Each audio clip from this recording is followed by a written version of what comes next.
traite des mares à Pavo. L'ensemencement des mares, aujourd'hui une préoccupation du président de la République. Toute une politique est mise en œuvre pour ravitailler les mares en Haute-Guinée.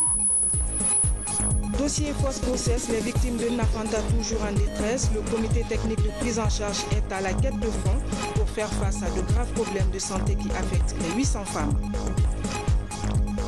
Page noire, Ibrahima Kandja Diallo, ancien sociétaire de la première sélection guinéenne de football des années 60, a rejoint sa dernière demeure ce vendredi. Des hommages mérités lui ont été rendus au Palais des Sports du stade du 28 septembre. Bonsoir à tous. Avant de développer ces titres, je reçois M. Sekouba Savané pour la lecture d'un important acte du pouvoir central. Bonsoir, M. Savané. Bonsoir, Adèle. Décret numéro D 2018 072 PRG SGG portant structure du gouvernement. Le président de la République décrète. Article 1er.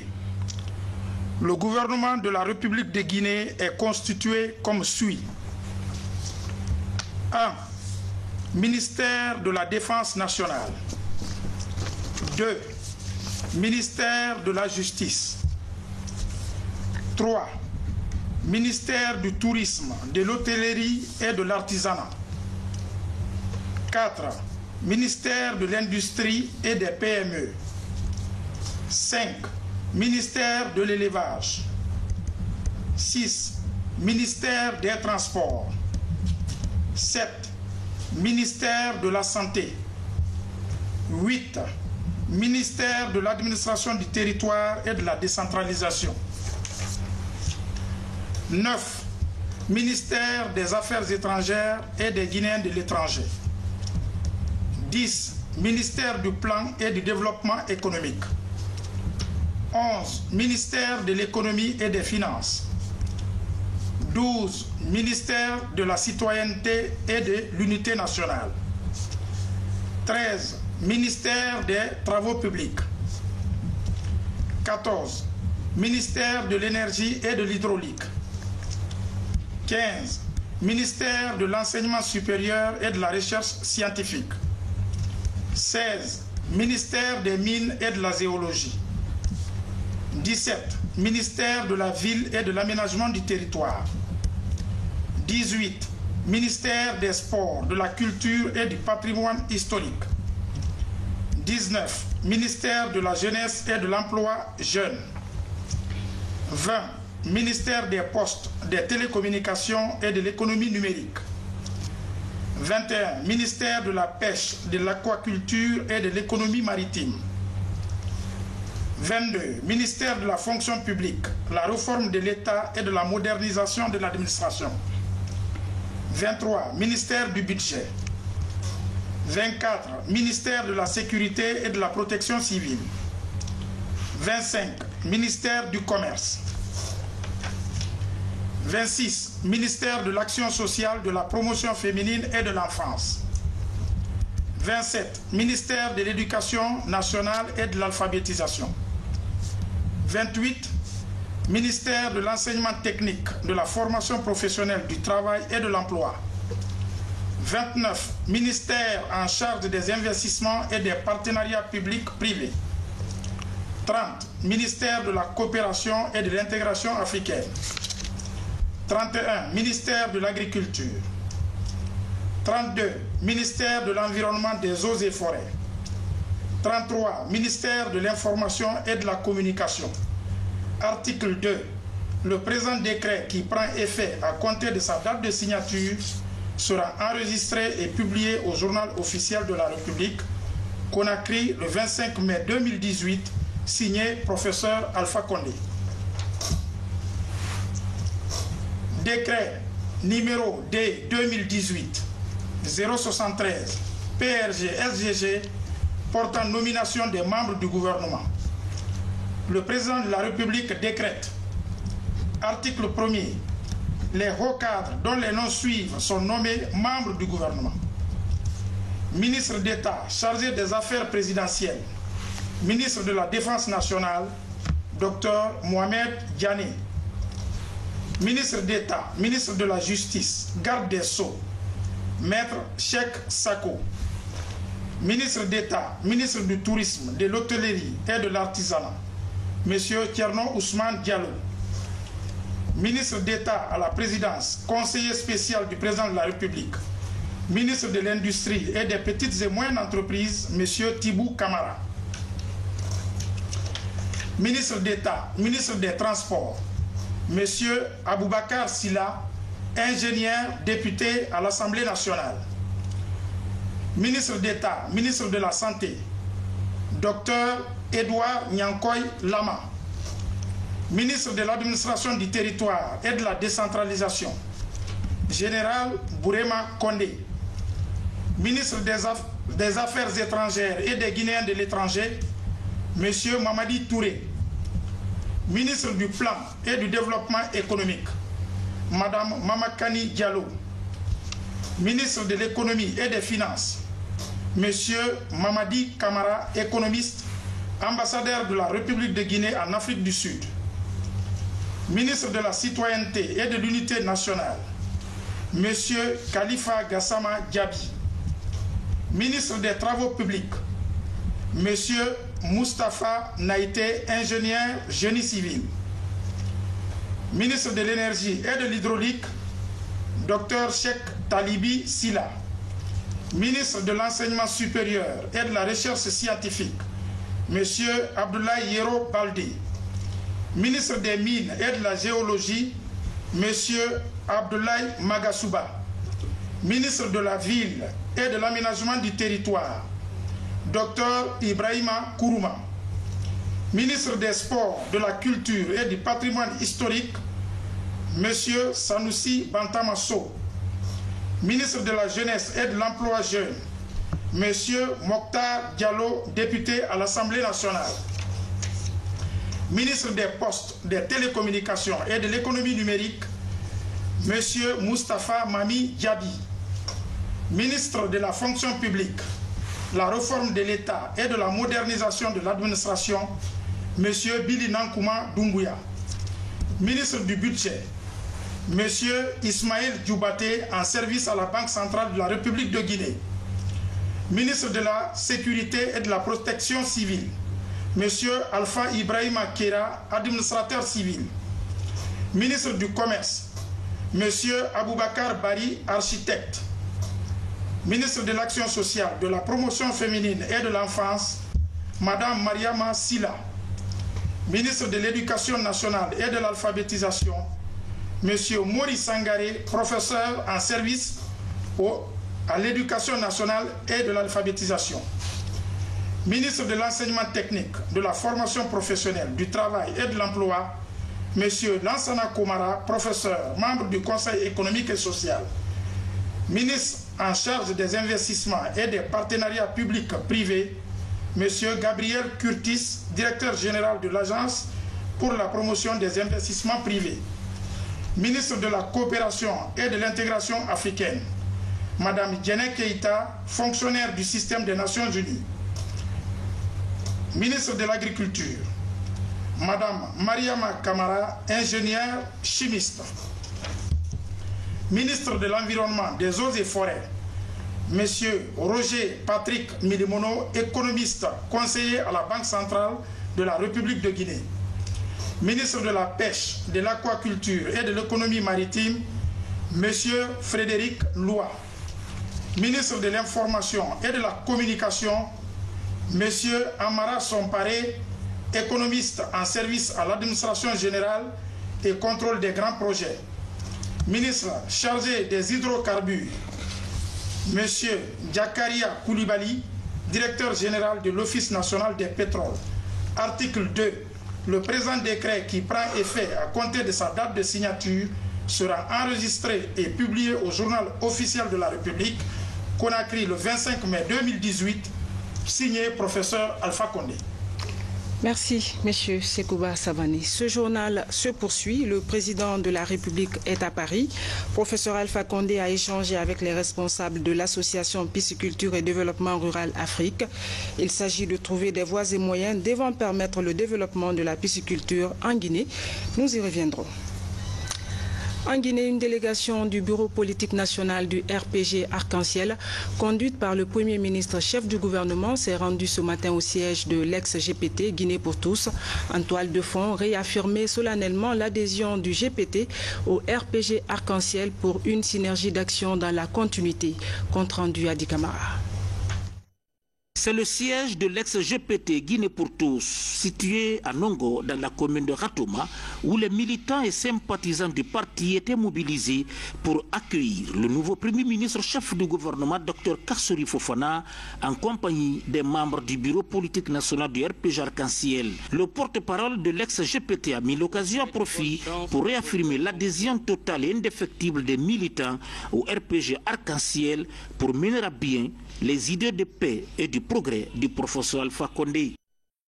Pour la défense des valeurs républicaines, au nom de l'unité nationale, de la primauté de l'intérêt général et du principe des grands ensembles, nous avons ensemble, avec courage, fusionné le parti GPT dans RPG Arc-en-Ciel. Aujourd'hui, tout le bureau politique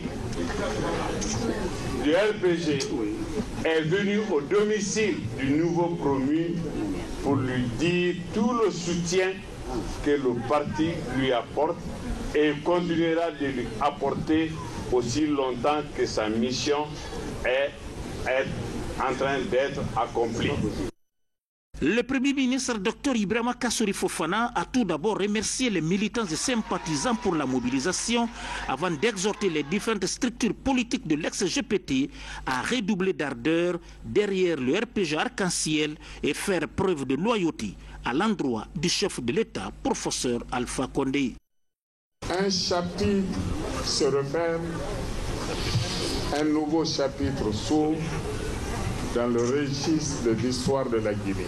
En cette fusion, l'opportunité d'avancer vers une Guinée unitaire, plus de Guinéens se donnent la main et croient au destin commun.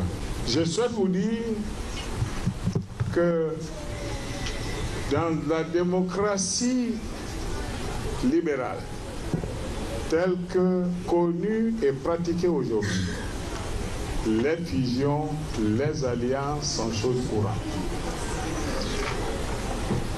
Il n'y a pas un seul parti dans l'histoire européenne qui est resté ce qu'il a été dès l'origine. On va de fusion en fusion, mais ce qui est important, c'est la conviction. Vous allez collectivement assaillir et envahir les structures du RPG pour que nous fassions de ce parti le parti national à la dimension du succès économique du président Alpha Condé. Voilà. Nous allons construire un parti fort qui puisse supporter le travail gigantesque de cet homme qu'il est en train de faire. Pour ceux qui lisent ce qui se passe, quand vous écoutez les radios, vous écoutez certaines télévisions, vous avez l'impression que la Guinée est dans un immobilisme qui ne dit pas son nom. Pourquoi? Parce que le parti n'est pas derrière pour relayer les actions du président de la République. C'est pour ça qu'on a besoin d'un parti fort. La Guinée, le travail d'Alpha Condé, je le dis sans risque d'être démenti, en tout cas sur le plan économique. Sur toute la région ouest africaine, il n'y a qu'un seul pays qui dépasse aujourd'hui la Guinée en rythme de croissance économique, c'est la Côte d'Ivoire. Et je puis vous garantir, je vous donne que d'ici 2 ans, en termes de rythme de croissance, on va dépasser la Côte d'Ivoire.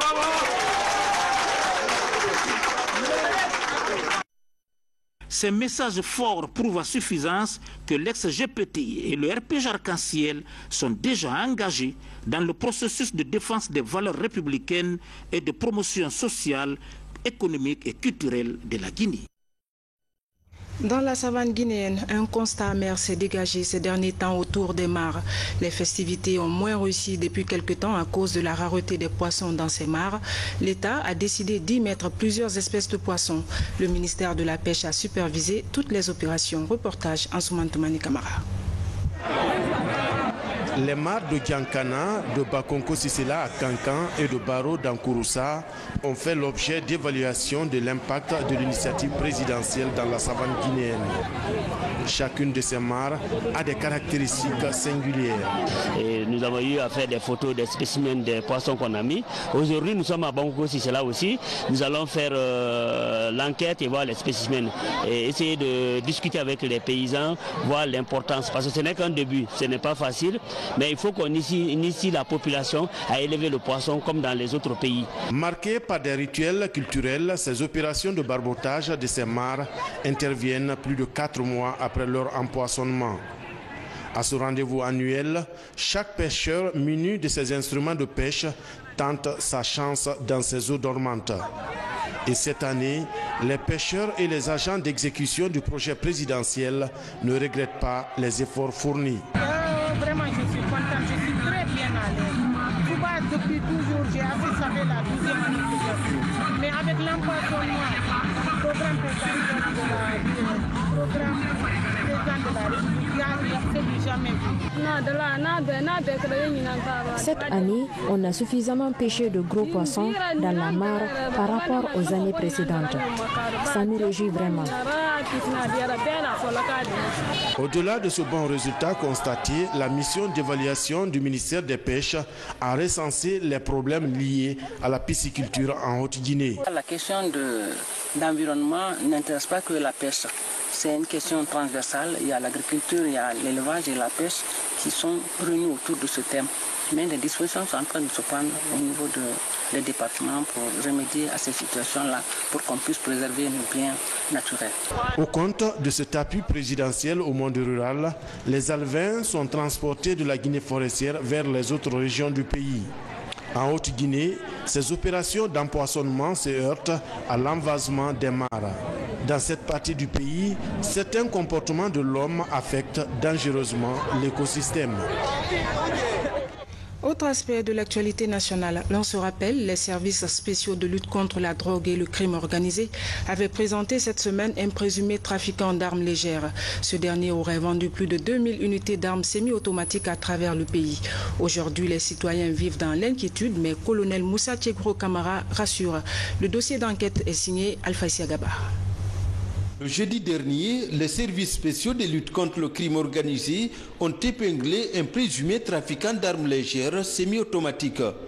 Selon les enquêtes, ce trafiquant aurait revendu plus de 2000 unités de ces armes à des citoyens à moins de 5 ans. Aujourd'hui, c'est, l'affaire des armes là, ça cause une psychose à l'endroit des populations guinéennes. Ce n'est vraiment pas normal de voir un citoyen détenir des armes comme ça, les armes illicites là, ou bien les armes automatiques qui ne sont pas abritées à utiliser ces armes là. On demande à l'autorité guinéenne de poursuivre l'affaire là, de rendre ces armes là à la justice.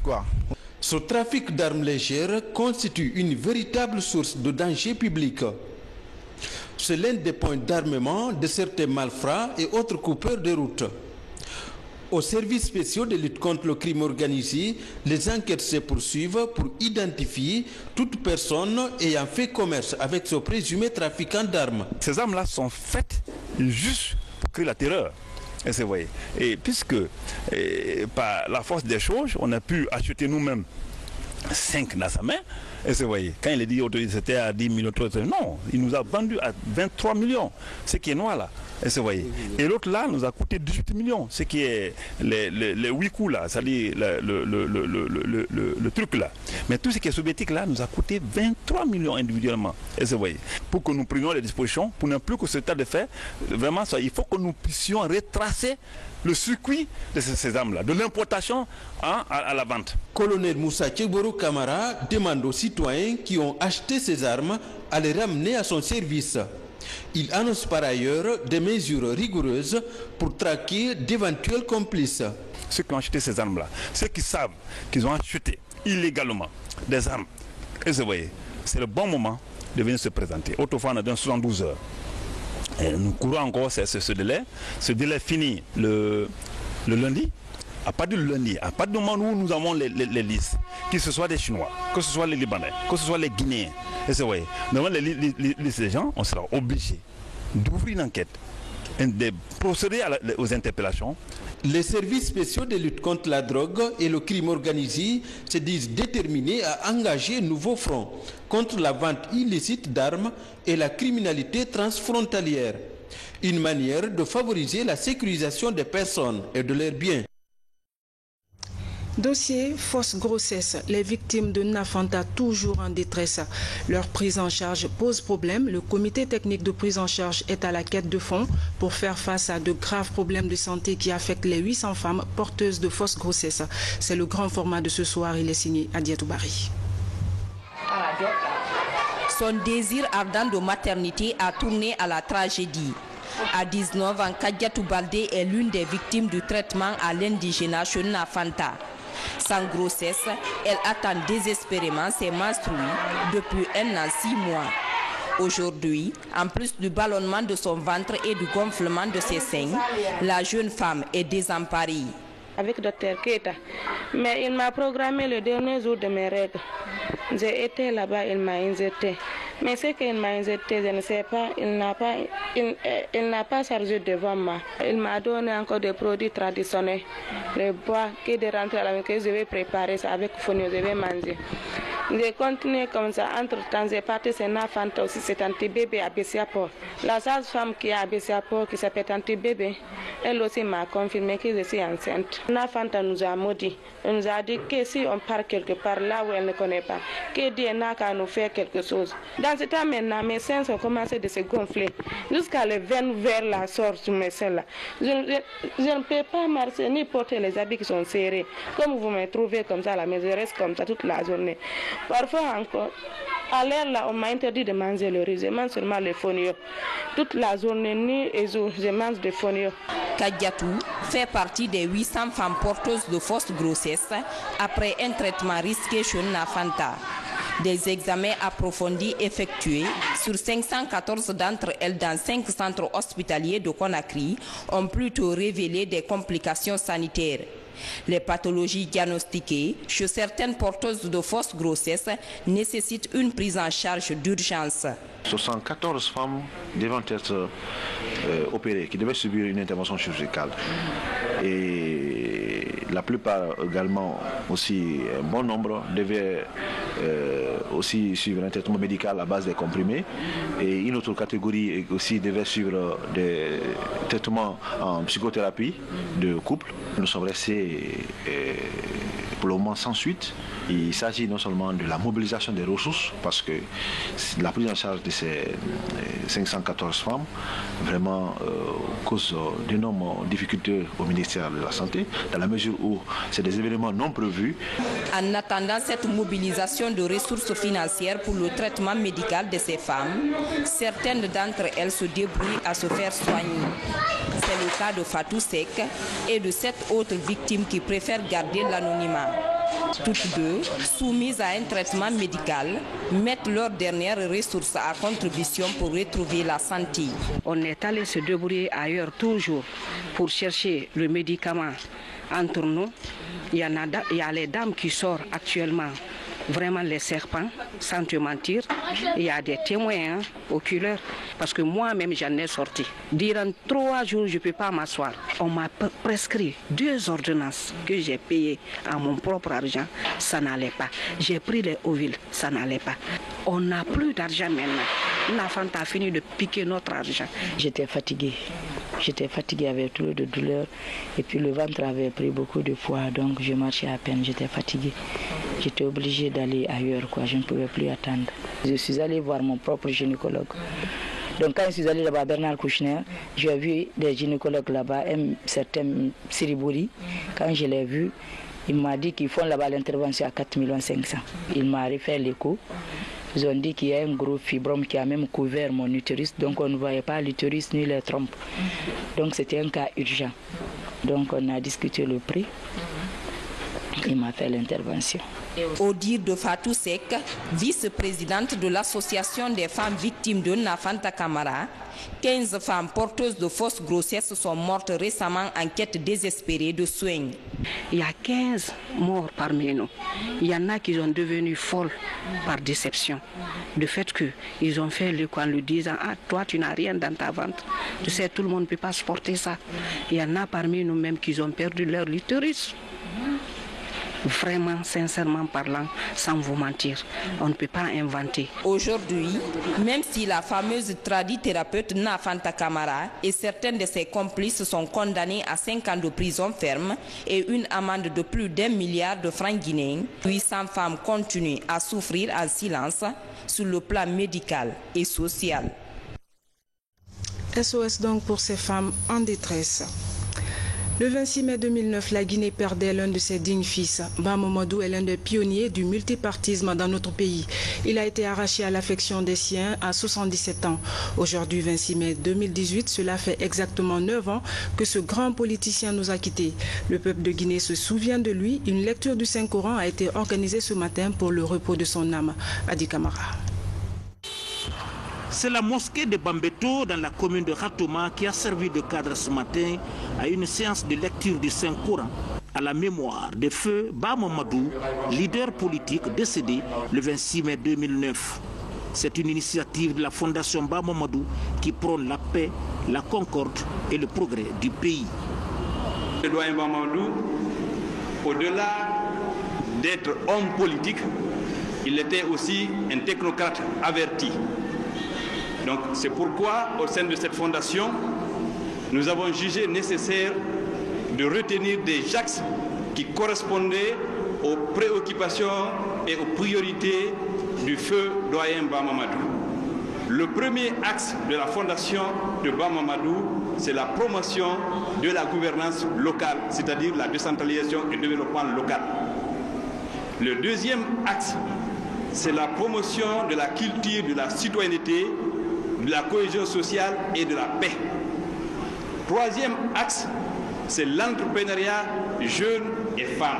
Je pense que les Guinéens, malgré les divergences et la différence de sensibilité, se retrouvent toujours autour de certaines valeurs essentielles. Je pense que la présence de ces illustres personnalités ici témoigne du respect, de la considération qu'elles avaient toutes pour le doyen Ba Mamadou. Au nom du Premier ministre, chef du gouvernement, Dr Ibrahima Kassouri Fofana, et l'âge Tidjane Traoré, membre du bureau politique national du RPG Arc-en-Ciel, a exalté les valeurs de l'homme et son parcours politique. Ba Mamadou est un patriote, il fut un démocrate et il a lutté. C'était un homme franc, il n'a jamais caché ses intentions et il disait la vérité à qui veut l'entendre. Au nom du chef de l'État, une enveloppe financière a été remise aux organisateurs de la cérémonie. À la fin, autorités religieuses et autres érudits ont formulé des prières et bénédictions en faveur du rayonnement de l'islam, de la cohésion sociale et de la prospérité de la Guinée. Ibrahima Kandja Diallo, ancien sociétaire de la première sélection guinéenne de football des années 60, a rejoint sa dernière demeure ce vendredi au cimetière de Cameroun. Des hommages mérités lui ont été rendus au Palais des Sports du stade du 28 septembre. Le film de la cérémonie avec Abdoulaye Diallo. Décédé la nuit du 10 au 11 mai dernier à Paris, le corps de Ibrahima Kandja Diallo a été exposé au Palais des Sports du stade de 28 septembre pour les témoignages et hommages de sa famille biologique et celle sportive. Le défunt a appartenu à la première sélection guinéenne des années 60. Il aura marqué son temps de par son sens de réalisme, d'où son surnom, Monsieur Bu. Il a également participé aux Jeux Olympiques de Mexico en 1968.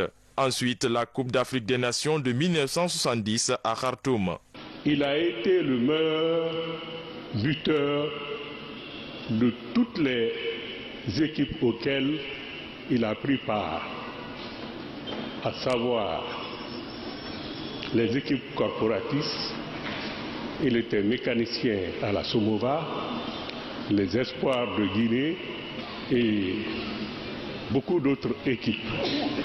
Kandja, c'était cette ivresse de découverte au fond des terriers d'or dont on a extrait les secrets de l'alchimie du football dans toute sa splendeur.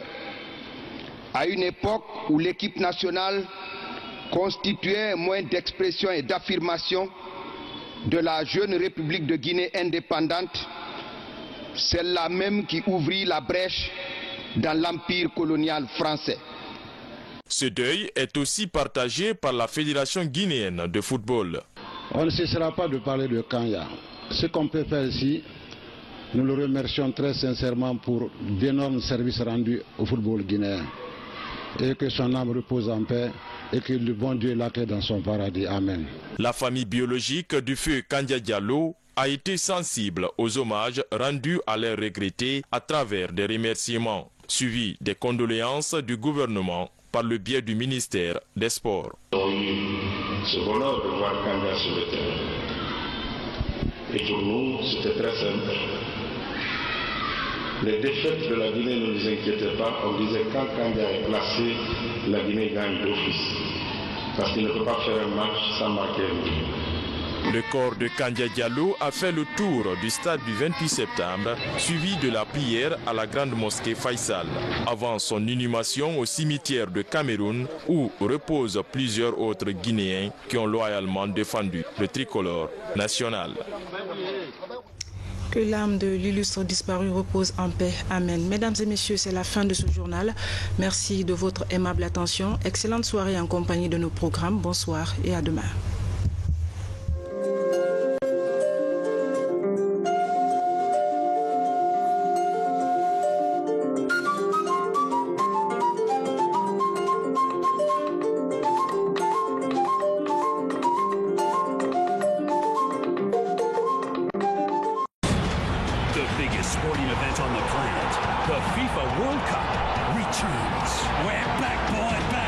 Préparez-vous à vibrer avec la RTG au rythme du plus grand rendez-vous de l'année. La Coupe du Monde FIFA 2018 en Russie offre aux marques une visibilité